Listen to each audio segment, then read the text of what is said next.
আসসালামু আলাইকুম রহমতুল্লাহ। প্রিয় দর্শক, আপনারা সকলে কেমন আছেন? আশা করি ভালো আছেন। আসন্ন ঈদ উপলক্ষে বাংলাদেশ ব্যাংকের নতুন নির্দেশনা দিয়েছে। প্রিয় দর্শক, আপনারা যদি আমাদের চ্যানেলটিতে একদম নতুন হয়ে থাকেন তাহলে অবশ্যই চ্যানেলটিতে সাবস্ক্রাইব করে বেল বাটন অন করে রাখবেন। ভিডিওটি দীর্ঘ না করে আসুন বিস্তারিত জেনে নিই। ধৈর্য সহকারে পুরো ভিডিওটি দেখার আমন্ত্রণ জানাচ্ছি। আসন্ন ঈদ উল ফিতর লম্বা ছুটিতে গ্রাহকদের নির্বিঘ্নে আর্থিক লেনদেনের সুযোগ দিতে দেশের সব তফসিলি ব্যাংকে তাদের এটিএম বুথগুলোতে পর্যাপ্ত পরিমাণ টাকা সরবরাহের নির্দেশ দিয়েছে বাংলাদেশ ব্যাংক।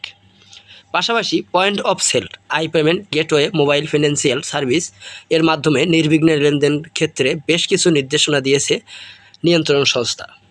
সোমবার 9 মার্চ বাংলাদেশ ব্যাংকের পেমেন্ট সিস্টেম ডিপার্টমেন্ট থেকে এ সংক্রান্ত নির্দেশনা পাঠানো হয়। এতে বলা হয়, ঈদের ছুটির সময় যেন গ্রাহকরা কোনো ধরনের ভোগান্তিতে না পড়ে সেজন্য ব্যাংকগুলোকে আগেভাগেই প্রয়োজনীয় প্রস্তুতি নিতে হবে। তফসিলি ব্যাংকগুলোর প্রধান নির্বাহীর কাছে পাঠানো সার্কুলারে অটোমেটেড টেলার মেশিন বুথের ক্ষেত্রে বলা হয়েছে, সার্বক্ষণিক এটিএম সেবা নিশ্চিত করতে হবে। এটিএম বুথ থেকে কোনো ধরনের কারিগরি ত্রুটি দেখা দিলে দ্রুততম সময়ে সমাধান করতে হবে।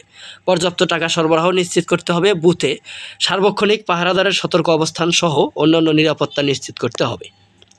পয়েন্ট অফ সেল এর ক্ষেত্রে সার্বক্ষণিক পিওএস সেবা নিশ্চিত করা এবং জাল জালিয়াতি রোধে মার্চেন্ট এবং গ্রাহককে সতর্ক করতে হবে। আই পেমেন্ট গেটওয়ের ক্ষেত্রে কার্ড ভিত্তিক কার্ড নন প্রেজেন্ট লেনদেনের ক্ষেত্রে টু ফারেস্ট অর্থেনেটিকেশন ব্যবস্থা চালু করতে হবে। মোবাইল ফিনান্সিয়াল সার্ভিস প্রদানকারী সব ব্যাংক এবং তাদের সাবসিডিয়ারি কোম্পানিকে নিরবিচ্ছিন্ন লেনদেনের নিশ্চিত করতে হবে। এছাড়া ঈদের ছুটি চলাকালীন সময়ে যে কোনো অঙ্কের লেনদেনের তথ্য SMS অ্যালার্ট সার্ভিসের মাধ্যমে গ্রাহকদেরকে জানানো হবে। ইলেকট্রিক পদ্ধতিতে সব ধরনের পরিশোধ সেবার ক্ষেত্রে গ্রাহকদের সতর্ক করতে প্রচারণা চালাতে বলা হয়। গ্রাহকরা সার্বক্ষণিক হেল্পলাইন সহায়তা দিতে হবে এবং আগের জারি করা এ সংক্রান্ত পরিপত্রের নির্দেশনা যথাযথভাবে পরিপালন করতে হবে। ঈদ উল ফিতর উপলক্ষে পূর্ব ঘোষিত ছুটির পাশাপাশি 18 মার্চ ছুটি ঘোষণা করার প্রস্তাব মন্ত্রিসভার বৈঠকে অনুমোদন হয়।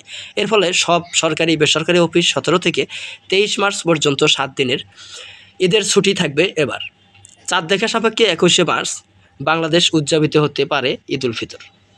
প্রিয় দর্শক, আজকের মতন এই পর্যন্তই। পরবর্তী সব নিউজ পেতে আমাদের সঙ্গেই থাকুন।